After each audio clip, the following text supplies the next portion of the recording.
बिहार में एसआईआर हो गया है और 65 लाख वोटर फर्जी पाए गए हैं। अब आज मैंने सुप्रीम कोर्ट में एक अलग से एप्लीकेशन फाइल किया है और उन 5 राज्यों में एसआईआर लागू करने की मांग किया है जहां अगले साल चुनाव होना है। असम में अगले साल चुनाव है, बंगाल में अगले साल चुनाव है, तमिलनाडु में अगले साल चुनाव है, केरल में अगले साल चुनाव है और पांडिचेरी में भी अगले साल चुनाव है। 5 राज्यों में 2026 में चुनाव होना है।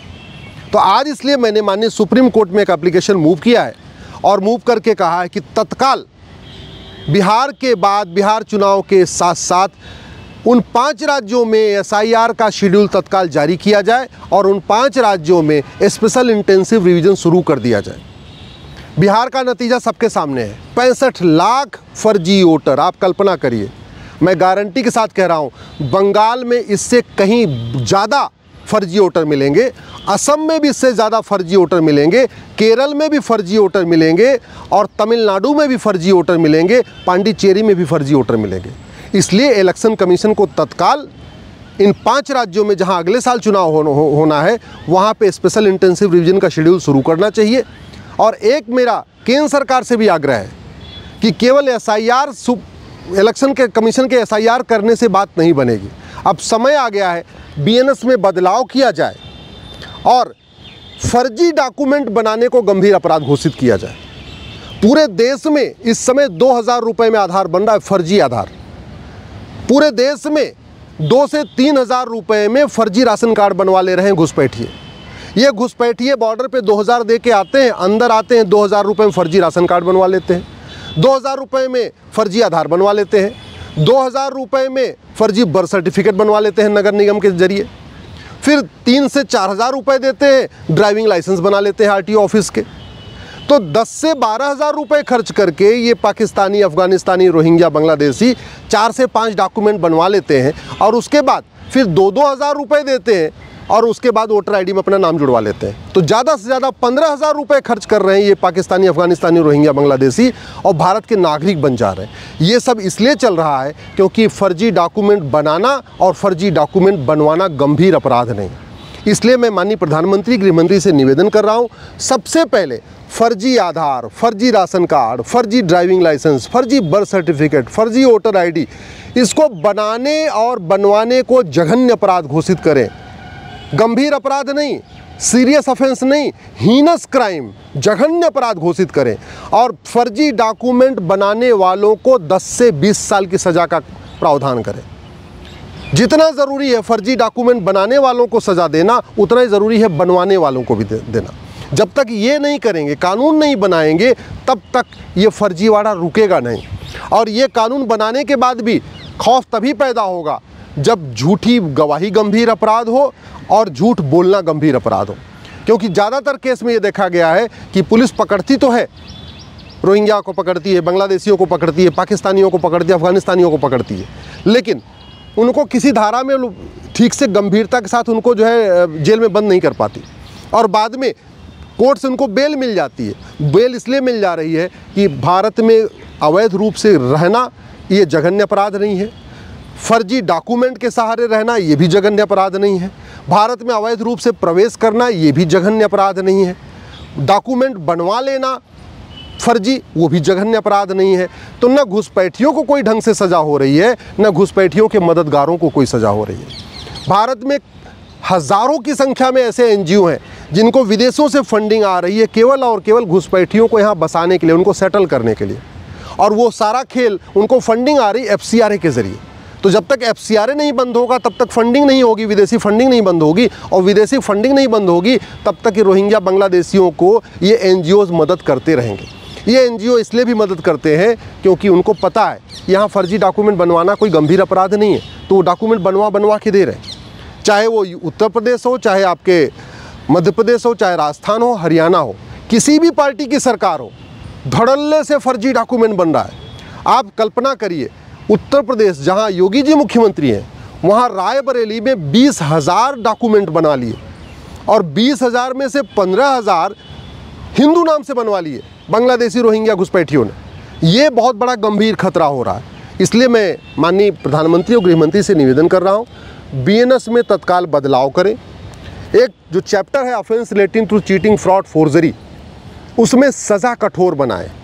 फर्जी डॉक्यूमेंट बनाने वालों को, जो सरकारी कर्मचारी हैं, चाहे वो नगर निगम के कर्मचारी हैं, चाहे आरटीओ ऑफिस के कर्मचारी हैं, या तहसील के कर्मचारी हैं, चाहे वो लेखपाल हैं या पटवारी हैं, या वोटर आईडी में नाम जोड़ने वाले बीएलओ हैं, जो भी सरकारी कर्मचारी किसी रोहिंग्या बांग्लादेशी घुसपैठिए का वोटर आईडी में नाम जोड़ रहा है, डॉक्यूमेंट बना रहा है, आधार बना रहा है, राशन कार्ड बना रहा है, उनके ऊपर कम से कम 10 से 20 लाख रुपए जुर्माना और 10 से 20 लाख रुपए सज़ा के लिए तत्काल कानून बनाना ज़रूरी है। तब जाके खौफ पैदा होगा, क्योंकि इस समय भारत में 5 करोड़ घुसपैठिए आ चुके हैं। 5 करोड़ में से लगभग 2 करोड़ ने तो फर्जी डॉक्यूमेंट बना भी लिया है, और वो लगभग उनका वोटर आईडी में नाम भी जुड़ गया है।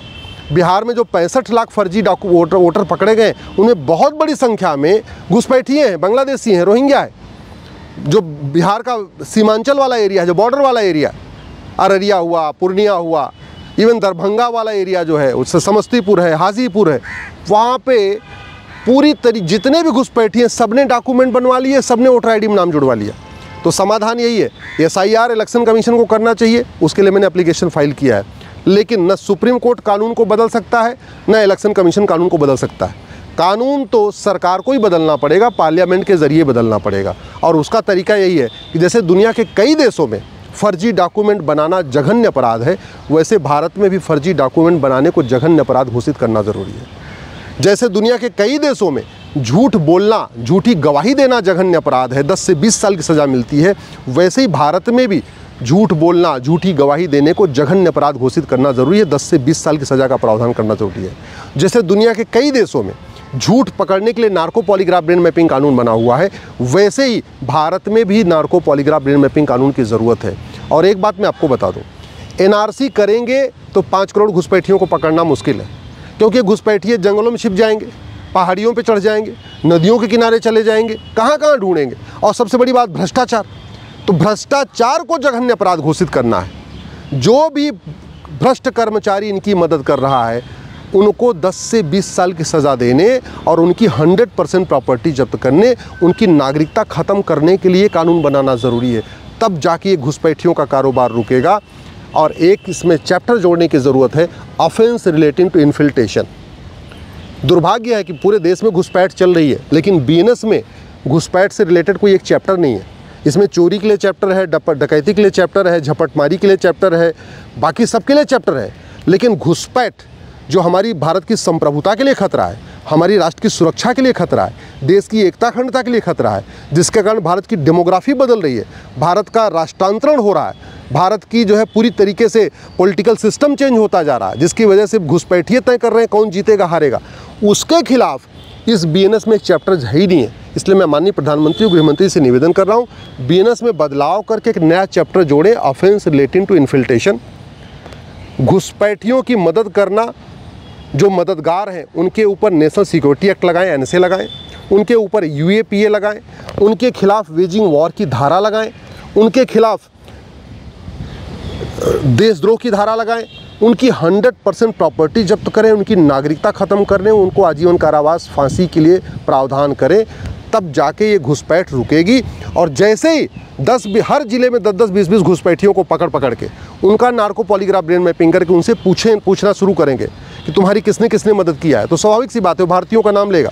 कोई भी घुसपैठिया बिना भारतीयों की मदद के यहाँ रुक ही नहीं सकता। कोई उनका आधार बनाएगा, कोई राशन कार्ड बनाएगा, कोई ड्राइविंग लाइसेंस बनाएगा, कोई बर्थ सर्टिफिकेट बनाएगा, कोई वोटर आईडी बनाएगा। जिस दिन घुसपैठियों का narco polygraph brain mapping test करके यहाँ के मददगारों के बारे में पता कर लेंगे और यहाँ के जो मददगार हैं उनको जेल में भेजना शुरू करेंगे, गारंटी के साथ कहता हूँ, जो भारत में उनके मददगार बैठे हैं, चाहे वो एनजीओ हैं, चाहे सामाजिक कार्यकर्ता हैं, चाहे नेता हैं, चाहे अभिनेता हैं, चाहे पार्षद हैं, चाहे प्रधान हैं, वो खुद ही घुसपैठियों को यहाँ से भगा देंगे। अपने आप एनआरसी हो जाएगी। घुसपैठी 90% घुसपैठिए साल भर में भाग जाएंगे, 99% घुसपैठिए अगले 5 साल में भाग जाएंगे। 1% जो बचेंगे उनको पुलिस ढूंढ लेगी, लेकिन वो तभी हो सकता है जब भारत में कानून बदला जाए। जब तक कानून नहीं बदलेंगे तब तक घुसपैठ की समस्या ख़त्म नहीं होगी। और एसआईआर से घुसपैठ कम से कम घुसपैठियों को वोटिंग का राइट तो ख़त्म हो जाएगा, लेकिन इलेक्शन कमीशन घुसपैठियों को भगा नहीं सकता। घुसपैठिए तभी भागेंगे जब ये कानून बदलेगा।